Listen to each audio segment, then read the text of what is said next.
আমাদের ঘরের মধ্যে অনেক সময় দেখা যায় অসুস্থতা লেগে থাকে। কি লেগে থাকে? আওয়াজ করে সবাই অসুস্থতা লেগে থাকে। অনেক সময় বলে আমার ঘরের মধ্যে কি জানে কি করেছে, যেটাকে ব্ল্যাক মিউজিক বলে, তাবিজ আদি অনেক কিছু বলে। বলে না সবাই? বলেন না? বলে, অনেক কিছু বলে। আবার অনেক সময় বিভিন্ন ধরনের ভয় আদি, ভূত পেট থাকে, অনেক কিছু থাকে না? তো এই জায়গায় আমার পূজ্য শ্রী প্রেমানন্দ দাস বাবাজি মহারাজ তিনি একটা মন্ত্র বলেছিল, ভগবান নৃসিংহদেবের সব থেকে পাওয়ারফুল মানে শক্তিশালী মন্ত্র।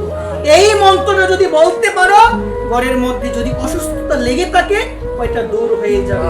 ব্ল্যাক মিউজিক, তাবিজ আদি থেকে শুরু করে যত ধরনের অপশক্তি থাকবে সব দূর হয়ে যাবে। সেই মন্ত্রটা হলো নারায়ণ অনন্ত হরি নৃসিংহ প্রহ্লাদ বাদা হরি কৃপাল। সবাই বলো, নারায়ণ অনন্ত হরি নৃসিংহ প্রহ্লাদ বাদা হরি কৃপাল। নারায়ণ অনন্ত হরি নৃসিংহ প্রহ্লাদ বাদা হরি কৃপাল। এই মন্ত্রটা যদি স্মরণ করতে পারো, অসুস্থতা লেগে আছে, ভগবান নৃসিংহদেব তিনি দূর করে দিবেন।